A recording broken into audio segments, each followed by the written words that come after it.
பத்திரிகை நண்பர்களையும் ஆட்டோகிராஃப் கூட காஸ்ட் அண்ட் க்ரூஸை மீட் பண்ணுறதுக்கு ரொம்ப ரொம்ப சந்தோஷமாக இருக்குது. இத்தனை வருஷத்துக்கு அப்புறம் ரொம்ப மகிழ்ச்சியாக இருக்குது.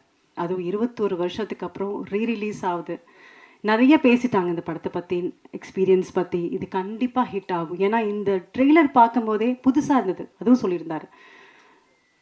எங்களை அந்த அந்த இடத்துக்கு கொண்டு போயிருந்தார். ஒருத்தவங்களும் கனெக்ட் பண்ணக்கூடிய ஒரு படம். எங்கள் அப்பா ரீரிலீஸ் ஆகுதுன்னு சொன்ன உடனே, அப்படியாம்மா என்னை கூப்பிட்டு போய் படம் காமிக்கிறியா, நான் போய் பார்க்கணுன்னு ஆசைப்பட்றேன். அந்த மாதிரி எல்லாருக்கும் கனெக்ட் பண்ண வரக்கூடிய ஒரு படம். கண்டிப்பாக சேரன் சார் நெக்ஸ்ட்டு பேசுவார். பேசும்போது நான் கேட்குற ஒரே ஒரு கேள்விக்கு மட்டும் பதில் சொல்லுங்க. இது என்ன உங்களுக்கு பாதிச்சது, எத்தனை லவ் உங்களுக்கு இருந்ததுன்னு மட்டும் எனக்கு தெரிஞ்சுக்கணும்னு நான் ஆசைப்பட்றேன். அதுக்கு லிஸ்ட்டு நிறையா இருக்குன்னு நினைக்கிறேன். அதே மாதிரி நிறைய விஷயம் இந்த படம் எனக்கு சொல்லி கொடுத்தது. இந்த படம் பண்ணும்போது நிறையா மன அழுத்தம், மன உடைச்சல் எனக்கு பர்சனலாக இருந்தது. அது கண்டுபிடிச்ச ஒரே பர்சன் பார்த்தீங்கன்னா சேரன்.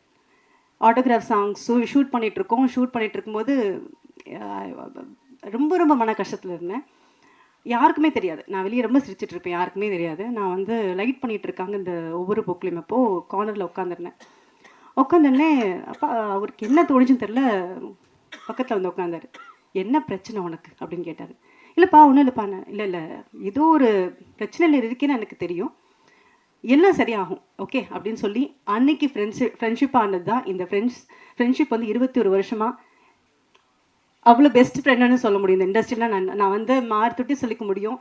என்னோட dear best well-wisher and best friend யாருன்னு கேட்டால் நான் சேருன்னு சொல்ல முடியும்.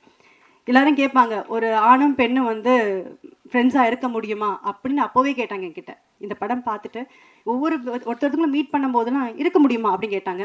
நாங்கள் ப்ரூவ் பண்ணிகிட்ருக்கோம். என்னோட டியர் ஃப்ரெண்ட் சேரன்பா, நீங்கள் கண்டிப்பாக இந்த படம் உங்களுக்காக வெற்றி அடையணும்னு ஆசைப்பட்றேன். ஏன்னா இந்த படத்துக்காக அவ்வளோ உழைச்சிருக்காரு, எல்லாருமே சொல்லியிருக்காங்க. அவ்வளோ கஷ்டப்பட்டிருக்காரு. ரிலீஸ் ஆகணுன்னுக்காக எனக்கு தெரியும் அவர் எவ்வளோ கஷ்டப்பட்டிருக்காருன்னு. அதை ரிலீஸ் பண்ணதுக்கப்புறம் அவருக்கு அந்த அந்த சந்தோஷம், அந்த வெற்றி அடைஞ்சதுக்கப்புறம் எங்கள் எல்லாருக்கும் அந்த வெற்றி அவருக்கு கிடச்சது தான் எங்களுக்கு சந்தோஷம் இருந்தது. ஏன்னா அவ்வளோ கஷ்டப்பட்டவர் அவர் அந்த படத்துக்காக.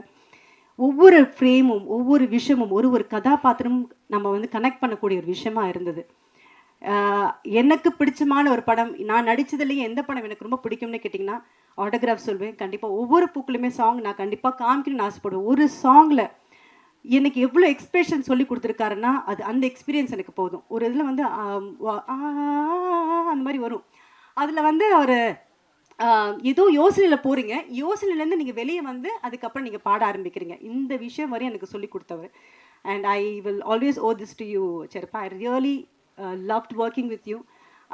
இன்ஃபேக்ட் இந்த செகண்ட் பார்ட் பண்ணணும்னு நினைக்கும் போதோ, இல்லை பிரிவும் சந்திப்பும் பண்ணணும்னு நினைக்கும் போதோ, நம்ம ஃப்ரெண்ட்ஸ் தானே, எப்படி ஹஸ்பண்ட் ஒய்ஃபும் நடிக்கிறது அப்படின்னு கேட்டார். அவருக்கு அந்த ஒரு டவுட் இருந்தது. பட் அதை மீறி ஒரு நல்ல படங்கள் நாங்கள் பண்ண முடிஞ்சது. அண்ட் கண்டிப்பாக இந்த ரீரிலீஸ் ஒரு பெரிய வெற்றி அடையும். எனக்கு எல்லாருமே இப்போ நிறைய லவ் வந்துருச்சு. ஜென்சி லவ் வித்தியாசமாக லவ் பண்ணுறாங்க. ஆனால் லவ்னா இதுதான் அப்படின்றத காமிச்சிருக்காரு. கண்டிப்பாக இது எல்லாருக்கும் பிடிக்கும் நம்புறேன். திருப்பியும் தேங்க்யூ.